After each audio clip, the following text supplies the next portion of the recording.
dans le sillage de la belle fête de la Toussaint que nous avons célébrée hier, en ce jour où nous commémorons tous les défunts, je voudrais vous présenter quelques aspects de la vie de Saint-Martin, quelques aspects également de la mort de Saint-Martin qui peuvent nous aider à retrouver, à vivre pleinement du sens chrétien de la mort. Et je le fais aussi parce que vous en avez peut-être entendu parler.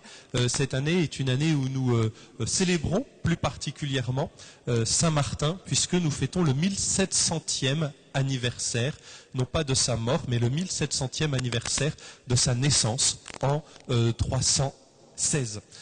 Et cette année, Saint-Martin aura comme son point d'orgue dans les jours à venir, au cours du mois de novembre, puisque la fête de la Saint-Martin, on l'oublie un petit peu aujourd'hui avec l'armistice. La fête de la Saint-Martin a lieu le 11 novembre. Alors, ce que je voudrais aujourd'hui avec vous, c'est d'abord planter le décor, rappeler un petit peu le contexte dans lequel a vécu Saint-Martin, vous rappeler quelques grands aspects de la vie de Saint-Martin et après cela, m'arrêter avec vous sur deux scènes, sur deux moments de vie de Saint-Martin qui peuvent nous aider à comprendre ce qu'est pour un chrétien la mort. Saint-Martin nous ramène à des temps qui peuvent nous paraître très très lointains, puisque Saint-Martin nous ramène au IVe siècle après Jésus-Christ, les années 300. Je viens de vous dire qu'il est né en 316. Le cadre dans lequel a vécu Saint-Martin est celui de l'Empire romain finissant. Dire que l'Empire romain jette ses derniers feux.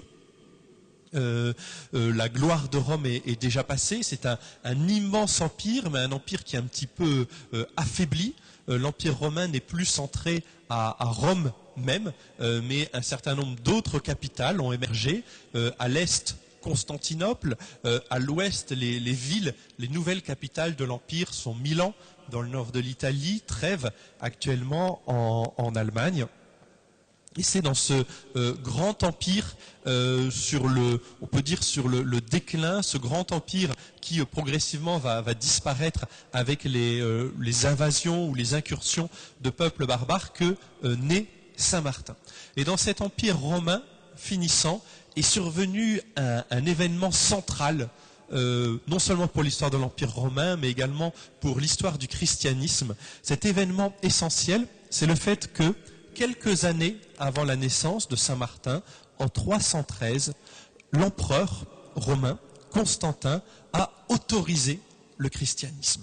C'est quelque chose qui va énormément changer la conception de la foi, qui va représenter une vraie révolution pour un certain nombre de chrétiens, parce que pendant 300 ans, pendant les 3 premiers siècles de la vie de l'Église, pour quelqu'un qui se convertissait, se convertir au christianisme, c'était d'emblée accepter la perspective du martyr. Ça ne veut pas dire qu'il y a eu pendant 300 ans des périodes de persécution continue, mais ça signifie qu'une personne qui se convertissait au christianisme savait qu'un jour ou l'autre, si survenait une période de persécution, eh bien, elle pouvait donner sa vie pour le Christ. Être chrétien signifiait automatiquement être prêt au martyr. Et c'est cette perspective du martyr, du don de sa propre vie pour le Christ, qui a profondément marqué les premières générations, en 3 siècles, vous voyez que ça fait un certain nombre de générations, qui a profondément marqué la conception de la vie et de la mort des chrétiens. Désormais, à partir du temps de Saint-Martin, les chrétiens savent que une persécution peut toujours advenir, bien sûr, mais ils savent qu'a priori, ils ne seront plus persécutés pour leur foi. Et Saint-Martin est, dans l'Église, un des premiers saints non martyrs, un des premiers saints qui n'a pas versé son sang pour le Christ, et qui pourtant a complètement vécu de l'amour de Dieu. Et donc l'horizon sur lequel s'inscrit la vie de Saint-Martin est l'horizon de la fin des persécutions, la fin des martyrs chrétiens, même si nous savons qu'à travers le monde, et nous en avons hélas des exemples aujourd'hui très, très actuels, mais pour la majorité des chrétiens à l'époque de Saint-Martin, et comme pour nous aujourd'hui en France, à quelques rarissimes exceptions près, nous savons que le martyre n'est pas notre perspective première. Et c'est dans ce contexte de la fin de l'âge des martyrs que s'inscrit le chemin de sainteté de Saint-Martin.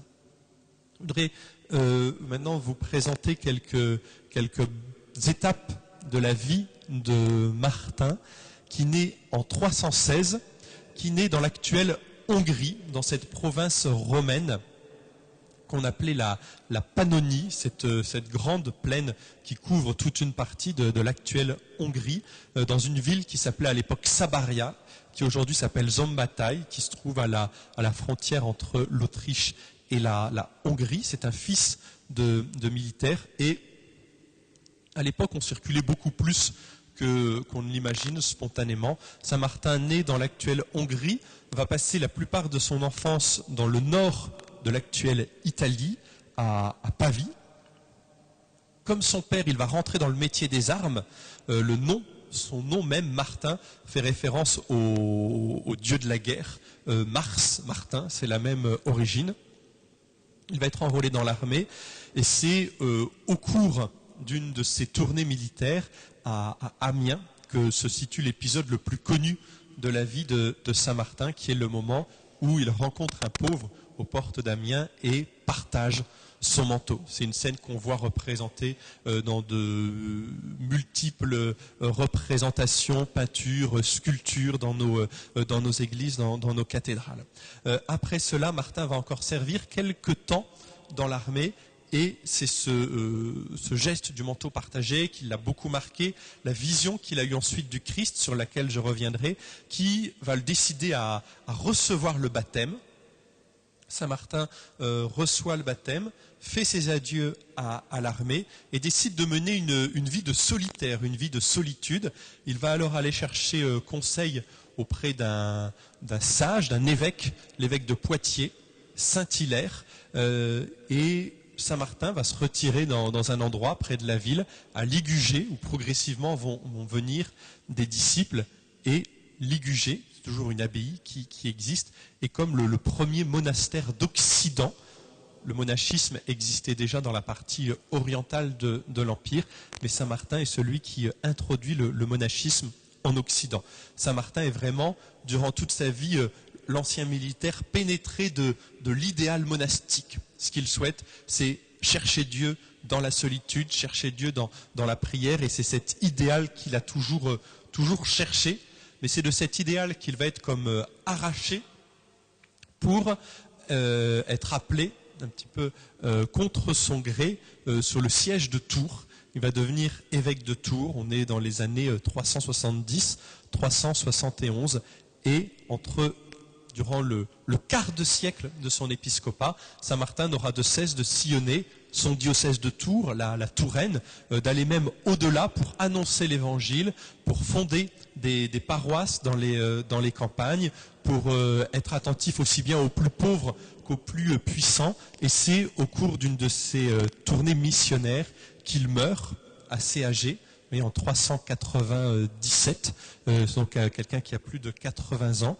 Il meurt à Cande, un petit village aux confins de la Touraine, dans une paroisse qu'il avait fondée, et son corps est ramené à Tours. Et vous l'avez peut-être déjà entendu, la ville de Tours est de ce fait devenue un grand lieu de pèlerinage sur les pas de Saint-Martin. Aujourd'hui, avec vous, je voudrais m'arrêter sur deux épisodes plus particuliers de la vie de Saint-Martin.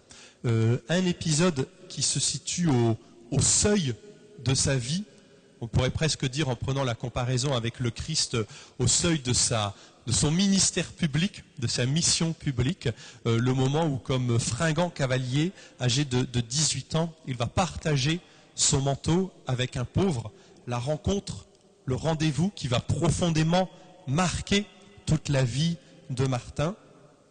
Et l'autre rendez-vous si je puis dire, de Saint-Martin, qui est le rendez-vous avec le Seigneur dans le mystère de la mort. Et ce sont ces deux scènes, ces deux moments clés au début et à la fin de la vie de Martin que je voudrais vous présenter pour montrer comment Saint Martin vit chrétiennement de la mort et comment Saint Martin voit la mort comme en quelque sorte un rendez-vous, une rencontre avec le Seigneur.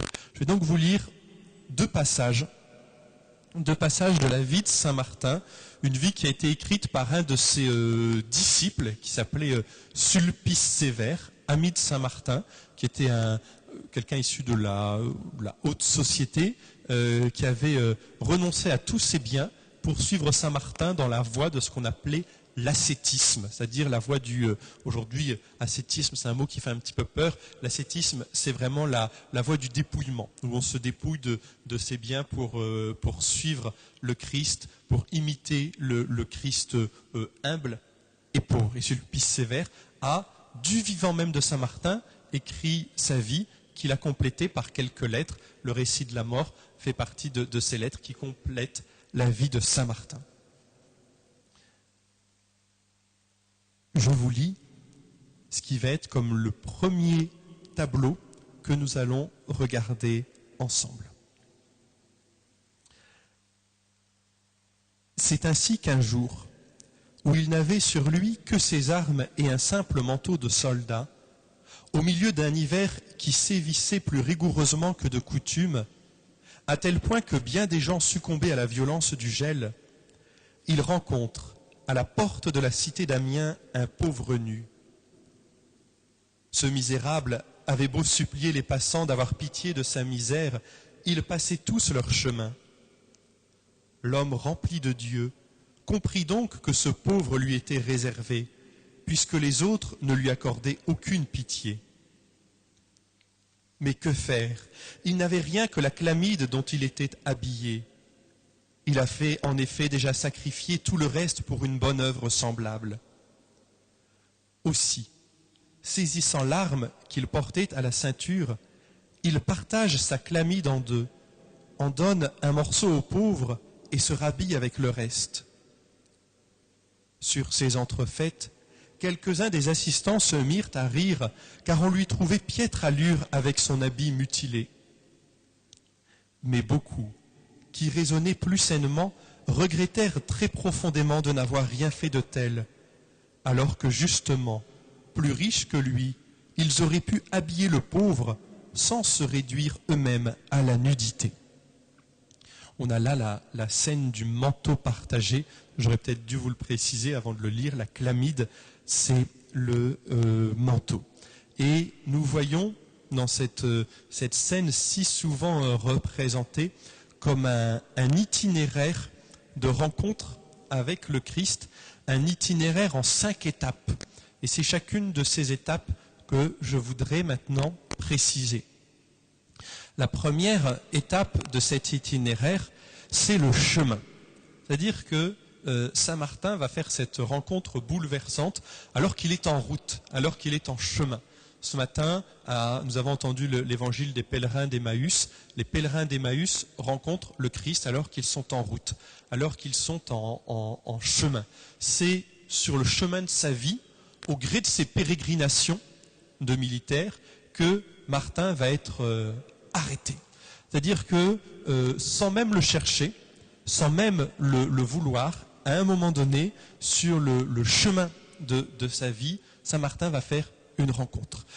Et pour nous-mêmes, c'est le signe que les moments clés de notre vie, les rencontres importantes de notre vie, ce qui parfois peut bouleverser notre vie, ce ne sont pas forcément les moments que nous planifions, les moments que nous cherchons à contrôler, à maîtriser, mais c'est sur le chemin de notre vie que nous allons être comme touchés, que nous allons être comme rejoints. Saint Martin est sur la route. Il est en chemin de passage dans une ville à Amiens, dans le nord de la Gaule. Et alors que Saint Martin est en chemin, survient un imprévu. c'est le deuxième élément de l'itinéraire de Saint Martin, quelque chose auquel on ne s'attendait pas, quelque chose ou quelqu'un auquel Saint Martin ne s'attendait pas. Cet imprévu, c'est ce pauvre qui est là, à la porte, à l'extérieur de la ville, le pauvre qui implore la pitié et qui entre dans le champ de vision de Saint Martin. Quelque chose qu'il n'avait pas prévu, une rencontre imprévue qui surgit dans la vie de Saint Martin. Saint Martin est confronté à une vision qui le touche, qui l'interroge, et cette rencontre imprévue va susciter chez Saint Martin une interrogation, un discernement. C'est-à-dire qu'il n'y a pas de réponse toute faite et immédiate à cet imprévu, à la réaction à avoir face à l'imprévu. Dans notre vie, nous sommes confrontés à beaucoup de situations que nous n'avions pas prévues, auxquelles nous ne nous attendions pas et qui n'ont pas de réponse immédiate. Et Saint Martin s'interroge, vous l'avez entendu dans le texte. Que faire? Il n'avait rien que le manteau dont il était habillé. Que faire?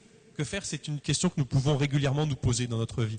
Que faire face à telle situation? Que faire face à telle personne qui me demande un service? Comment réagir? Saint Martin aurait pu passer son chemin, comme tous les autres ont fait. Saint Martin aurait pu simplement jeter un regard en disant désolé, je ne peux rien faire. Ce n'est pas ce que fait Saint Martin. Saint Martin s'interroge. Saint Martin discerne. Saint Martin demande l'aide du Seigneur. Saint Martin se laisse toucher par ce qu'il voit. Sur le chemin surgit l'imprévu qui oblige, même si ce fut un temps bref, à se poser pour s'interroger sur le « que dois-je faire ?» Et à un moment donné, ce discernement aboutit au oui. Au oui que dit Saint Martin à ce pauvre. Au oui que Saint Martin offre en quelque sorte à cet inconnu dont nous ne connaissons même pas le nom, et ce oui qui va se traduire par ce geste du manteau partagé. Peut-être que le manteau vous fait aussi penser à ce manteau dont on avait au contraire découvert le Christ. Les soldats romains avaient dévêtu le Christ, lui avaient arraché son manteau et se moquaient de lui. Le soldat, Martin, fait l'inverse. Il donne son manteau au pauvre derrière lequel il reconnaît le Christ. Et ceux qui assistent à la scène, vous l'avez entendu, se moquent de lui. Le discernement aboutit au oui. Ce oui de Saint Martin, c'est en quelque sorte un oui dit au Seigneur qu'il a reconnu dans le Christ. Saint Martin a comme été touché, interpellé dans sa vie. Il donne son oui, et c'est ce oui qui aboutit à la rencontre avec le Seigneur. Parce que c'est la suite que je ne vous ai pas lue et qui pourtant est comme la clé de tout cet épisode. On connaît Saint Martin qui partage son manteau, on dit que c'est un beau geste, un geste de charité, un geste de solidarité. Ce qu'on oublie, c'est que la nuit suivante, Saint Martin a un songe et il voit apparaître le Christ. Et le Christ est vêtu de la moitié du manteau de Saint Martin. Et Saint Martin entend le Christ déclarer aux anges, « Martin, encore catéchumène, m'a revêtu de la moitié de son manteau ». C'est-à-dire que Saint Martin, non encore baptisé, avait comme mis en œuvre cette parole de l'Évangile, j'étais nu et vous m'avez habillé. Vous le savez, c'est une des œuvres de miséricorde que nous voyons exposées sur les piliers ici. Vêtir le pauvre, c'est un geste profondément évangélique que Saint Martin a posé, et dans le pauvre, Saint Martin a reconnu le Christ. C'est-à-dire que le oui qui vient après le discernement de Saint Martin est le oui qui permet la rencontre pleine et entière avec le Christ. Cette rencontre qui pourrait paraître anodine avec le pauvre, mais au cours de laquelle le cœur de Saint Martin a été touché au plus profond, cette rencontre a été on pourrait dire le grand rendez-vous de la vie de Saint Martin. Le grand rendez-vous de la vie de Saint Martin avec le Christ qu'il a été capable de reconnaître dans ce pauvre anonyme qui criait, qui attendait un geste aux portes d'Amiens. Un itinéraire en 5 étapes, le chemin, l'imprévu, le discernement, le oui qui ouvre avec la rencontre avec le Christ. Et ce sont ces 5 étapes que je vous invite à retenir pour ce qui est comme le deuxième tableau, la deuxième scène que je vais lire. Alors, comme c'est un passage un petit peu plus long, j'en sauterai certains passages, mais je vais quand même vous citer l'essentiel. Cette dernière rencontre, c'est la rencontre avec le Christ dans la mort. Il dit Saint Martin, le premier saint non martyr, va mourir dans un petit village de Touraine qui s'appelle Cande. Saint-Martin, si vous avez vu le village préféré des Français cet été, eh bien vous avez peut-être entendu parler de ce village, puisque même Stéphane Bern y est venu. Mais avant Stéphane Bern, il y a eu Saint-Martin qui vient dans une de ses paroisses qu'il a fondée. Je vous lis le texte.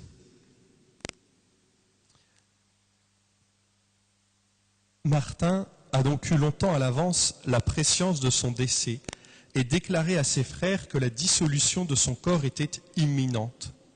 Sur ces entrefaites, il se vit obligé de visiter la paroisse de Cande, car les clercs de cette église se querellaient et il désirait y restaurer la paix. Il avait donc séjourné quelque temps en ce bourg, ou plutôt dans l'église où il s'était rendu. La paix rétablie entre les clercs, il songeait désormais à revenir à son monastère, quand soudain, ses forces physiques commencent à l'abandonner. Il convoque ses frères et leur fait savoir qu'il est mourant. Mais alors, ce fut chagrin et deuil parmi tous les assistants. Ils n'ont qu'une seule plainte à la bouche. « Père, pourquoi nous abandonnes-tu » Martin, se tournant vers le Seigneur, répondit par ces simples mots à l'assistance en pleurs. « Seigneur, si je suis encore nécessaire à ton peuple, je ne me dérobe point à la peine. Que ta volonté soit faite. » Rien d'étonnant à cela.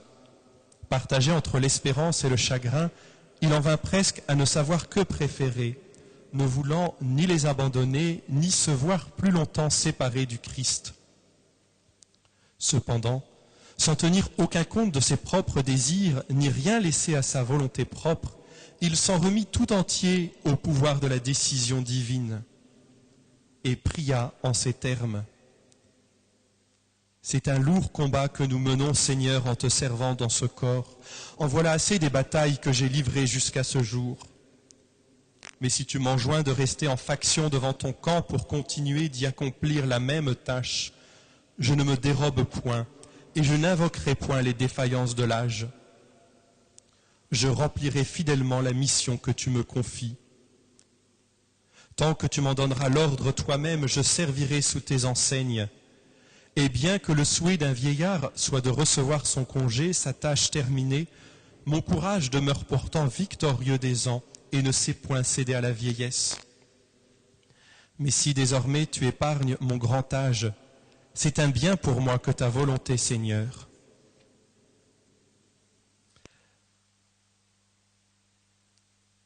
Les yeux et les mains sans cesse tendus vers le ciel, il ne laissait point son âme invincible se relâcher dans sa prière. Et comme les prêtres qui s'étaient rassemblés à son chevet le priaient de soulager son pauvre corps en changeant de côté, « Laissez, dit-il, laissez-moi, mes frères, regarder le ciel plutôt que la terre, pour que mon âme, au moment de se mettre en route vers le Seigneur, suive bien la route qui est la sienne. » À ces mots, il vit le diable se dresser à ses côtés. « Pourquoi te tiens-tu, dit-il, brute sanglante? Tu ne trouveras rien en moi, maudit. Le sein d'Abraham me reçoit. » C'est donc en prononçant ces mots qu'il rendit son esprit au ciel. Et des assistants nous ont attesté qu'ils avaient vu son visage comme le visage d'un ange. Ses membres semblaient blancs comme neige, au point que l'on disait « Qui croirait jamais qu'il était couvert d'un cilice et enveloppé de cendres ?»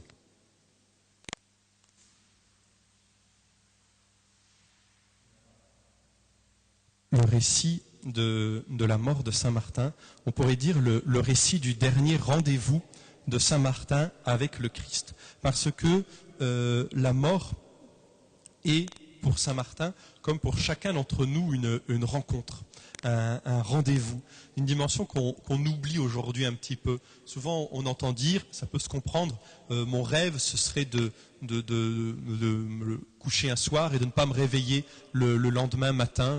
Je mourrai sans m'en rendre compte, sans le voir. Alors qu'en réalité, la mort est une rencontre, et une rencontre où il y a une part de liberté. Il y a pour une part un oui à dire à la mort. La mort est une rencontre, on pourrait presque dire une rencontre comme les autres, une rencontre qui obéit aux mêmes logiques que les rencontres que nous avons faites dans notre vie, si du moins ces rencontres ont été vécues dans la foi.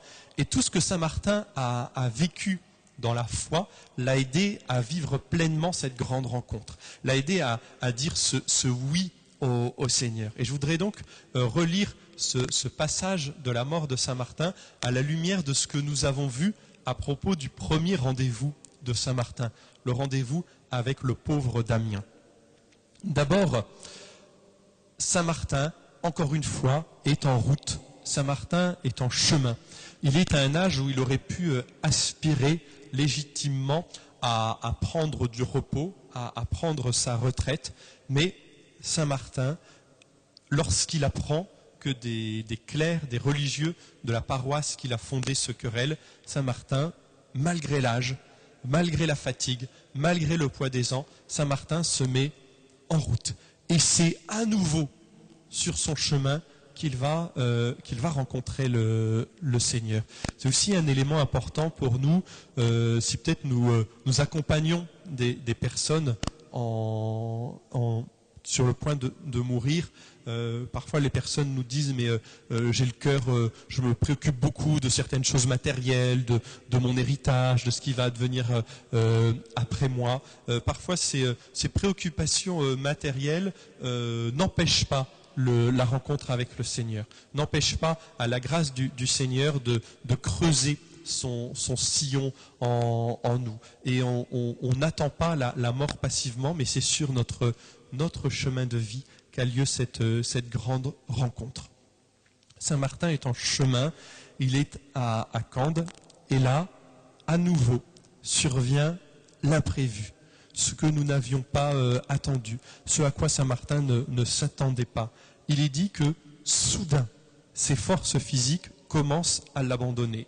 Très certainement que Saint Martin aurait préféré mourir à Tours ou à Marmoutier, un monastère qu'il a fondé aux portes de Tours et où il aimait se retirer, où il aimait prier. Là encore, au cœur de sa vie, survient ce qui ne correspondait pas à la logique des choses, ce qui ne correspondait pas à ce à quoi il pouvait légitimement s'attendre. L'imprévu qui est aussi une marque de la vie évangélique quand on regarde tout ce qui a entouré la naissance de Jésus, toutes les tribulations de Marie et de Joseph. On voit que l'imprévu a été au cœur de leur vie.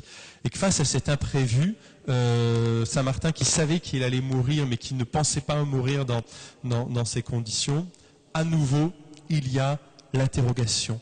À nouveau, le cœur de Saint Martin est, il nous est dit, partagé entre l'espérance et le chagrin. Il en vint presque à ne savoir que préférer, ne voulant ni les abandonner, ni se voir plus longtemps séparés du Christ. Et les paroles de Saint Martin en disant mais je ne sais que choisir, j'ai le cœur divisé, sont des paroles qui font écho à ce que disait Saint Paul dans la lettre aux Philippiens, où Saint Paul disait aussi mais mon plus grand désir est de voir le Christ, mais en même temps pour vous je sens que je suis utile. C'est-à-dire qu'à l'approche de la mort, Saint Martin vit l'expérience de la division, pour une part, l'expérience du déchirement intérieur, déchiré entre l'espérance et le chagrin. Ce déchirement, nous l'expérimentons aussi dans notre vie à propos de la mort d'un proche, peut-être aussi à propos de la perspective de notre propre mort, partagée entre l'espérance de rejoindre le Seigneur et le chagrin et la peine de quitter ce monde. Cette expérience de déchirement et normal. Et notre foi chrétienne n'est pas une espèce d'antidote à la peur, n'est pas une espèce d'antidote à la peine. Nous avons, comme chrétiens, face à ce mystère insondable de la mort d'un proche, notre propre mort, cette expérience qui est à la fois la plus commune à toute l'humanité et en même temps la plus personnelle, nous avons le cœur déchiré. Il y a comme un combat dans le cœur de Saint Martin. Ces paroles font écho à celles de Saint Paul. Elles font aussi pour une part écho à celles du Christ au Jardin des Oliviers, lorsque le Christ, avant d'offrir sa vie, se sent tiraillé. Père, si tu le veux, éloigne de moi cette coupe, non pas ma volonté, mais la tienne. C'est-à-dire qu'à un moment donné, face à cette rencontre qui arrive, nous avons à dire un oui. Et Saint Martin, au terme de ce dialogue que je vous ai lu, arrive à dire son oui au Seigneur. Et ça peut paraître étonnant, on pourrait se dire on ne choisit pas la date de sa mort, on ne choisit pas comment on mourra. C'est vrai qu'on peut mourir d'une mort violente dans un accident de la route ou que sais-je, mais bien souvent nous avons aussi à dire un oui à cette rencontre. Nous avons à consentir à cette rencontre. Face à l'imprévu qui surgit, face à cette rencontre qui arrive au moment où nous n'y pensons pas, nous avons à plonger en Dieu, plonger dans notre foi pour, comme l'a fait le Christ, comme l'a fait Saint Martin, arriver à dire notre oui, arriver à dire notre oui à Dieu. De même que le Christ se présentait à Saint Martin sous les aspects du pauvre en disant « Viens, Saint Martin, je suis là », et que Saint Martin, en partageant son manteau, a dit « Me voici », bien de la même manière, le Christ qui appelle Saint Martin à le rejoindre, Saint Martin, à un moment donné, dit « Me voici, je suis là ». C'est un chant qu'on prend parfois sur Marie, la première en chemin, qui risque son oui aux imprévus de Dieu. Mais on peut dire que Saint Martin, à la suite de tous les saints, est celui qui risque son oui aux imprévus de Dieu, qui dit oui à la volonté du Seigneur. Et c'est ce oui donné au Seigneur qui va lui permettre de rentrer dans la gloire, qui va lui permettre d'entrer dans ce face-à-face avec le Seigneur. Et ce sont les derniers mots du récit que je vous ai lu tout à l'heure, où il nous est dit que le corps de Saint Martin devient comme resplendissant. C'est comme le signe physique que Saint Martin entre dans la gloire, que Saint Martin rencontre son Seigneur. Et finalement, à travers ce texte, ce que nous voyons, c'est que la mort est une rencontre. Et dans notre vie, en accueillant le Seigneur Jésus, en étant capable d'aller au-delà des apparences, pour reconnaître dans les événements de notre vie le Seigneur Jésus qui nous appelle, qui nous touche, nous nous préparons de la même manière à cette rencontre ultime. Nous nous préparons à ce oui de toute notre vie pour aller vers le Seigneur. Et c'est en cela que la mort dont on ose si peu parler, la mort qu'on cherche à cacher à tout prix, ou en la cachant dans les hôpitaux, ou parfois même dans notre vie chrétienne, ça peut être une tentation inverse de tout de suite passer à l'espérance chrétienne, la vie éternelle, mais où finalement nous oublions ce moment clé, ce moment capital où notre vie physique s'en va, mais où le Seigneur nous appelle. Nous pouvons le vivre comme ce qui est comme le point d'orgue de toute notre vie, le point d'orgue de toute une vie tournée vers le Seigneur, le point d'orgue de toute une vie qui a cherché à rencontrer le Seigneur. Bien, puissions-nous, en cette année où nous fêtons Saint-Martin, mais je pense qu'il y aurait aussi beaucoup d'autres exemples de saints à donner. Essayez pour nous-mêmes essayer pour les personnes que nous accompagnons sur ce chemin personnel d'acceptation de la mort, la voir non pas comme une réalité étrangère, mais la voir comme l'ultime rencontre avec le Seigneur. Et puis juste un dernier point, c'est Don Jacques qui me l'avait signalé. Cette fête du 2 novembre, ce jour où nous prions pour tous les défunts, c'est quelque chose qu'il y a dans l'Église à peu près 1000 ans. C'est vers l'an 1000 que des moines de Cluny ont proposé que dans toute l'Église, on prie pour les défunts. Et en fait, ces moines de Cluny s'étaient inspirés d'une pratique qui avait lieu dans une abbaye, l'abbaye de Marmoutier, que je vous ai cité tout à l'heure, une abbaye fondée par Saint Martin, aux portes de Tours. Et c'est dans cette abbaye que, pour la première fois, on a vraiment offert des messes pour les défunts. On avait un grand sens de l'espérance chrétienne, où il y avait cette habitude qui avait beaucoup marqué les moines de Cluny, qui avaient vu que dans cette abbaye de Marmoutier, cette abbaye qui vivait du souvenir de Saint Martin, on priait pour les défunts. Et donc, entre cette fête du 2 novembre et la fête de Saint Martin et l'exemple de Saint Martin, on trouve un lien qui nous montre que, quelque sorte, la mort est inscrite au cœur de la vie, qui nous montre que la mort est comme une porte ouverte sur la communion des saints.